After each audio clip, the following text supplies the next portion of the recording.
the theme of today is a Ask Me Anything on behavior change science. So I'm going to start us off with a couple of minutes of just some training in behavior change science, some conversation starting, hopefully. And then I'm excited to just open the room for questions, conversations, dialogue. So please, by all means, drop questions into chat and or know that I'm not going to talk for very long. Famous last words, I know from me. But we'll move into dialogue and conversation as quickly as we can. So this is sort of an opening point of view. This is not directly related to behavior change science, but I want to give you context for how I think about behavior change science in the context of SLAP. We think of the methodology as sort of having four components. This idea that commitment is a choice, profit is a skill, mindset is a muscle, and success is science. We're going to spend most of our time today talking about success is science. We're going to walk through the science that we have designed SLAP based on, and that is sort of at the center of everything that we think can be at the root of how we help all of ourselves as individuals succeed. But the first moment you'll see, the first element of all of this is this concept that commitment is a choice. So I'm going to talk about it now, and then I'm going to talk about it again, because one of the, I would say the most significant premise in behavior change science is that I can't change you and you can't change me. But I can change me and you can change you if given adequate structure and support, if the conditions are put in place for our success to happen. And so I'll just give you guys context. My degree is in psychology, specifically developmental psychology and behavior change. And I did a lot of work in prison systems, working with juvenile delinquents. And it, to this day, remains some of the most beautiful work I've ever done. And so often the stories of these young men, I was working with men, young boys, these young men, is that there were a set of external circumstances that they were either born into or ended up living in. And in those sets of circumstances, they had certain choices that they had to make to either survive, to protect their family, to put food on the table, to do whatever whatever their motivation was. And more often than not, there was a reality that they did not have adequate, fair, just external structure and support to allow them to make different choices. And so I think so often when we think about behavior change, we can look at systems change, we can look at our own individual lives, we can look at our goals to make more money or lose 20 pounds or have a better marriage or build a six pack or hit our SLAP goals, right? All these outcomes, all these aspirations that we have, but we don't often think about the context of agency. And the reality is that commitment is a choice. Now, that puts the onus of responsibility on us as individuals. And so what I want to offer first is we have to make personal choices, oftentimes regardless of our external realities, to figure out the version of life we want to live and the outcome we want to get to. And success is science. If we don't have the right structure and support around us, the chance that that commitment that we make, those choices we make, will result in outcome goes down dramatically. And so at Silver Lining and everything we do, we're always trying to play with and understand the relationship between the micro and the macro. What is the individual agency we have? And then what are the macro realities that are true that are impacting our success? And when it comes to behavior change science, when it comes to gaming ourselves, when it comes to becoming higher performing, when it comes to getting to the outcomes that we ultimately want for our life, we need to embrace these two concepts. Number one is that commitment is a choice. That choice is personal. There's nobody other than ourselves that can choose to be committed to an outcome that we want. So I see, Tiffany in the room. I can't design Tiffany's life. I cannot choose Tiffany's outcomes, but I can support Tiffany in accomplishing the outcomes she's chosen for herself. Commitment is a choice. And then even when we've made that choice, even when we are committed, success is science. And so this is what we are going to spend more time thinking about, which is this idea that none of us were meant to do life alone. Behavior change science is basically a science-driven formula for exactly what we all need to succeed. If we get that structure and support and we're committed to choice and outcome, there's a very high likelihood that we will hit our goals. And so let's look at what the science says to prompt some questions. There's a lot of different experts in behavior change science who have many similar points of view and then some differing points of view. This is a guy named Prochaska who had this concept of stages of change. I don't think it's perfect. I don't think anyone's one idea is perfect, but I think there's a couple of really, really important lessons to pull from this concept, these stages of behavior change. The first is that, if you kind of look at this idea that you move from pre-contemplation to contemplation to preparation to action to maintenance to relapse, there is a version of behavior change that is a stage we all live in, which is called pre-contemplation, where we don't even recognize there's a problem. We're living our life, doing things a certain way, and we don't see yet that it's not serving us. We don't yet see or recognize that it's somehow misaligned to the outcome that we want. So if we want to operate with both confidence and humility, one of the first things I would offer to all of us is we honestly are all unsophisticated beings that are operating with less sophistication than we realize.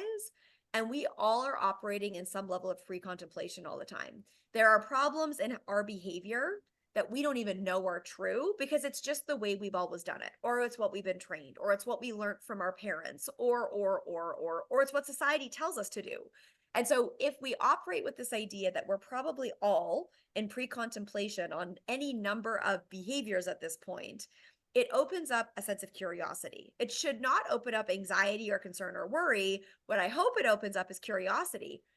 Oh, what could I be more contemplative about, right? Maybe there's other things that are not working for me that I could adjust. Often when we feel frustrated by the outcomes in our life, there's something that we have not yet even considered that may be happening that's not serving our outcomes. So I want us to actually be aware of and embrace contemplation. That's one of the first things that we can take from this. The second is that there is an expectation of relapse. You can see that it's not like maybe sometimes people will really relapse.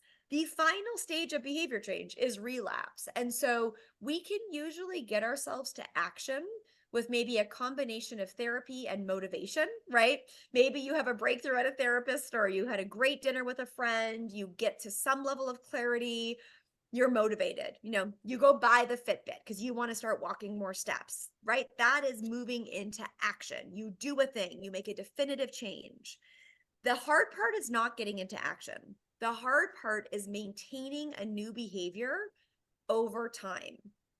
Two things happen. There's two big risks in behavior change. And one of the fascinating parts of our data in SLAP is that the slapsters that succeed the most with SLAP often don't renew.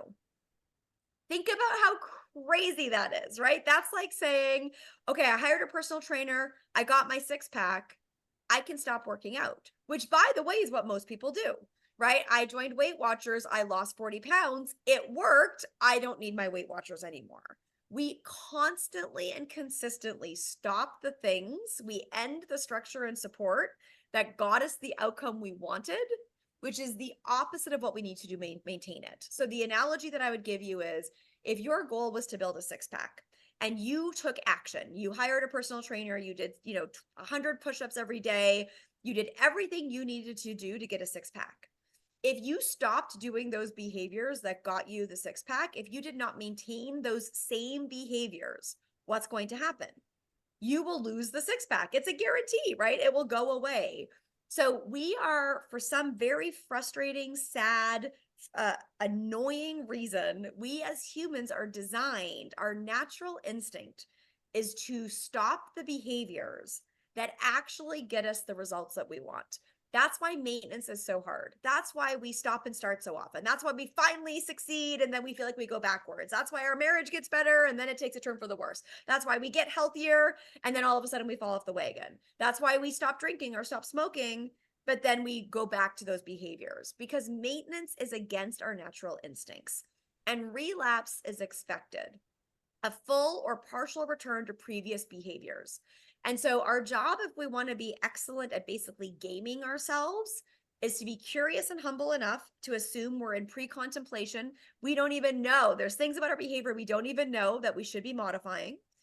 to figure out how to use some combination of ahas, awakenings, motivation to get into action, but then to be really aware of how critical maintenance is, to embrace this idea that we as humans were not naturally designed to maintain the good behaviors that we know will get us to our outcomes. And so we need to be preventing and protecting ourselves from relapse. That's the mission. How do we prevent ourselves from relapse, especially if you're already in the SLAP community, right? You've already taken action. SLAP, just so you guys understand, SLAP is designed to keep us in maintenance. If you sign up for a SLAP, you've taken the action. It's actually a maintenance program. It is about helping us continue to tweak and optimize our behaviors in the name of outcome. So SLAP is trying to help all of us not get to relapse, to stay in maintenance for sustained periods of time, year after year after year after year, to get to the outcomes we all desire for our businesses. Now, how do we stay in maintenance? How do we get past that natural instinct of ourselves to stop the behaviors that are helping us, to never start the behaviors that would help us, to get overconfident when we accomplish a goal in such a way that we actually stop doing the thing that helped us get there? How do we do maintenance well? This is a different expert in behavior change, but this is a structure I really love. Basically, the pillars of behavior change. The idea is not different than anything we've already talked about, but that first, if you want to create change and you want to maintain it for the long term, if you want to have the benefit of not falling into relapse and staying in maintenance, first you must gain commitment, right? So that goes back to commitment as a choice. Starts with the individual. Then the science physically says you've got to set modest goals, right? Many of you have probably been on calls with SLAP experts where we are begging you to set realistic SLAP goals. Don't set these dumb stretch goals that are never going to be accomplished. Don't set goals that are going to push you so far to the limit of your capacity and your cash flow that you're going to be stressed and burnt out all the time. Don't set goals that are unrealistic, that you're guaranteed to fail, and then build neural pathways that tell you you're a failure. Set the goals that are exciting and are profitable and are audacious, but are also realistic, modest. I don't love the word modest because it makes it sound like timid somehow, but the science literally says set modest goals. Then rigorously track your behavior, right? What does that look like inside of SLAP? Did you do your action items? How many sales have you made, right? Are you attending your calls? It's that rigorous tracking of behavior, trying to find the deep, deep, deep alignment between how we spend our time and our money on a minute-by-minute basis and the goals that we've set for ourselves. When you think of gaining commitment, setting modest goals, and rigorously tracking behavior, I always think of a Fitbit. So we use the same science as Fitbit, Weight Watchers, the 12-step program. And I always have this, this is for the record, not what happened, but in my imagination, I always imagine a group of executives sitting in like some Fitbit office somewhere saying, okay, how do we help millions of people get committed to walking more? Well, let's get them to come buy a thing and put it on their body so they see it all the time.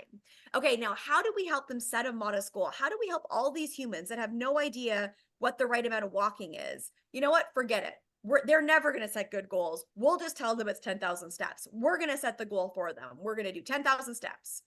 And then think about the rigorously tracking behavior, right? I don't even have a Fitbit and I think about 1 step, 2 steps, 3 steps, 4 steps, 5 steps. You're 100 steps away. You're 5 steps away. You did it, right? The Fitbit is such a nice example of gain commitment, set a modest goal, rigorously track behavior. I'm not in AA, but I have a lot of friends that are in recovery. And one of the things that I think is so beautiful about the 12-step program is this idea that the modest goal, a lot of my friends who do recovery, the mantra is, don't worry about not drinking for life. Worry about not drinking for just one more day, just today. And if you can't figure out how to get through the day, then just 1 hour. And if you cannot figure out how to get through the hour, just 1 minute. That is rigorously tracking behavior, right? Gain commitment. I'm going to stop drinking. I'm an alcoholic. I'm going to stop drinking. Set a modest goal. If I can't think about not drinking for the whole my life, 1 day. If I can't do that, 1 hour. If I can't do that, 1 minute.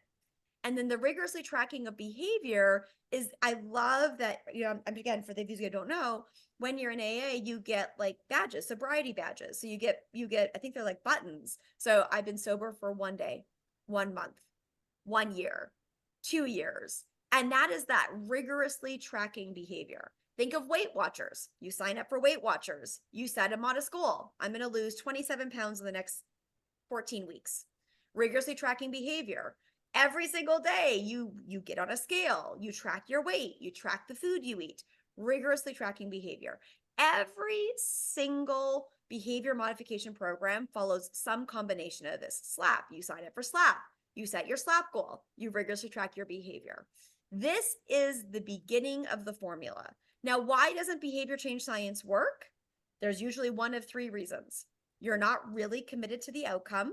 There's so many times I meet slapsters and they tell me their goal and I'm like, I don't believe you. I don't think that's what you want for your life. I don't think you care about making that much money. I don't think that's actually what you want. If we're out of alignment and we don't tell the truth about what we want, we cannot be committed. Commitment is not resolve. It's not hard work. It's not like being strong. Commitment is about alignment. And you can only be truly committed when you are truly aligned, when you are setting goals and outcomes and committing to outcomes that are true at your core. They're true for real, not because there's something that you think you should do or that you've been taught to do. Then what's another reason that businesses don't, succeed in SLAP? What's another reason behavior modification doesn't work? Because their goals are not realistic. They have not set modest goals. They've set what we started to call it silver lining bad goals. I look at some SLAPs sometimes, I'm like, oh, that's a bad goal, right? If you made, let's say $44,000 last year, and your SLAP goal is to make $4 million this year, bad goal. You're not going to succeed. And you're going to build neural pathways that you're a failure. If you have a goal and you can succeed, you can hit it, but it's a 2% profit margin. So you're going to have cash flow issues. You're going to be stressed all the time. Bad goal. Don't set that goal. Set a good goal. Set a good goal. So why don't Slapsters succeed? Why don't any of us succeed? Even when we've got behavior modification wrapped around us, we're not really committed, which means we're not really aligned. We've got a bad goal, or we set the goal. We really are aligned, but we don't have the discipline and the focus of that rigorous tracking of behavior. I think I've said this to many of you many times, but there is an unbelievably, shockingly high correlation between mindset call attendance and hitting your goals. Listen, I think our SLAP experts are the most magical human beings on the planet. And so I do think it's partially because of how amazing they are. What I really think it is that accountability, that if you're someone that's willing to show up every month or every week or every day, depending on how often you do a mindset call, and look at the relationship between your behavior and your results and tweak and tweak and tweak with humility and curiosity, of course you're going to succeed. That's the rigorously tracking of behavior. Now, when those 3 things are happening, you build self-efficacy. Self-efficacy is basically building the confidence. Oh, wait a minute. I can set a goal and hit it. It's basically building confidence. It's building belief, but it's more powerful than that. In behavior change science, you're always building neural pathways. So this is a physical shift in your brain. You're always building neural pathways. You can either build neural pathways that build confidence. I am committed and aligned. I set a goal. I track my behavior. I see the relationships between actions and results. I maturely and responsibly modify my behavior to get to outcome.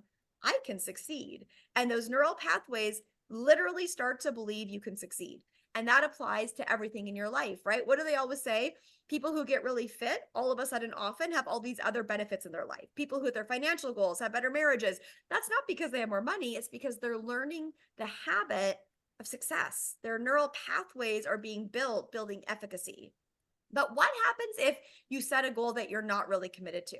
What happens if you're out of alignment and you won't admit it? What happens if you are in alignment and you do set a good goal, but you don't have the focus and discipline to accept accountability, to rigorously track your behavior? You build neural pathways that basically say you're going to fail. So the neural pathways that are now in your brain that are driving all of your behavior and all of your mentality and all of your mindset is, there's nothing I can do. I work so hard, nothing works. I'm going to fail no matter what, so who cares? It's too hard. I want to quit. I'm a loser. I'm a failure. I'm embarrassed. I'm ashamed. It'll never work out. That's not true. There was just something that was slightly askew in the commitment, the goal setting, and the tracking of behavior. The risk of being askew is not just that you don't hit your goal, but you build these neural pathways. Now, all of those things result in building new habits, but you can either build good new habits or you can build bad new habits. We want to apply the behavior modification to build good new habits. And then wrapped around all of this is this very clear, beyond a shadow of a doubt, data, science-based truth that none of us can change our behavior by ourselves. Motivation is a fickle friend. There's no such thing as the Lone Ranger that just is so magically, wonderfully perfect and figures it all out. We all need some form of outside accountability and a peer community. What the peer community part of it that's so important is it's specifically, the science specifically says you need a peer community of people who are like you, trying to accomplish the same outcome, going through the same challenges, right? Again, think about the Fitbit community, right? When you join it, it's a bunch of people trying to walk 10,000 steps a day. You join Alcoholics Anonymous, it's a bunch of people trying to stop drinking. You join Weight Watchers, it's a bunch of people trying to lose weight. You join SLAP, it's a bunch of people trying to build profitable, sustainable small businesses that are having a good impact in the world. So when you have a lot of network in your life, if you have a lot of friends, if you go to lots of referral things, if you're in peer groups, that's beautiful, but that might not be the check mark of peer community that you need. So the reason I love SLAP so much, and just so you guys can see it in the science, I mean, we literally built it to try to solve for this maintenance issue that all of us face, to try to prevent relapse as much as possible, and to give you all of this in one structure so that if you just show up and use it, you get all of the pillars of behavior change that you need to give yourself the best shot of maintenance of this good behavior. So when you think about how to use SLAP to really modify your behavior, right? SLAP centers where you're tracking it. Your actions, right, are that rigorously tracking of behavior. What are all of the actions you're taking to go find new customers? What's working, what's not, and how do you rigorously optimize your behavior? Your SLAP experts are that outside accountability, but they're also over here. They're helping you set modest goals, rigorously track behavior, build self-efficacy. We're basically saying we're not going to leave you alone over here. We're going to give you that 24/7 support to help make sure that this is in alignment, that this is going to work and build the right neural pathways. So think of your SLAP experts as your master ninjas trying to just help you get this part of the equation right, so that when you build new habits, they're good new habits. SLAP meets, where are we right now? A peer community, a group of people trying to figure the same thing out, right? Led by someone that maybe has expertise to offer. But the meets, by the way, are much more about all of us being together than whoever the speaker is. It's about a peer community of people trying to learn and hear from each other, explore these ideas, see each other's challenges, hear each other's successes, be inspired. Then connect. It's an algorithm-based tool to help you find each other. Not a network, not a directory, an algorithm-driven tool to help you find that peer community and connect with each other in the most powerful ways possible. And then access is that reward. A lot of behavior change science is based in gamification. And so we use a lot of gamification to help gamify your behavior. We want you guys to do the right behaviors so that you can hit your goals. But what we've learned is that if the reward is that you can win a free laptop or win a challenge or win a vacation or get a good EA or get capital, we can motivate you better to do the right behavior. And so there's a grand irony in that. But ironically, most of us are not motivated by the goals we set. And so in order to help, but those are they're good goals. We want you to get there. So access is actually, so you guys understand the science of it, we're trying to game your behavior to go and accomplish the goal that you set because we know it's important, but we're trying to basically bribe you with other rewards to do the behaviors we know you need to do, so that you ultimately arrive at the goal you set for yourself. So that's behavior change science 101. The purpose of teaching it to you guys is, I always say, I want you to understand the science we use, because if you game yourself, it means you'll be more successful. We're trying to game you. We want you to game yourself. If we're all gaming ourselves together, we're going to increase the success rate of all of you guys. And so understanding the science is actually really powerful because it allows us to deploy it more effectively, and to get what we need wrapped around ourselves in order to maximize our performance. So that's the science.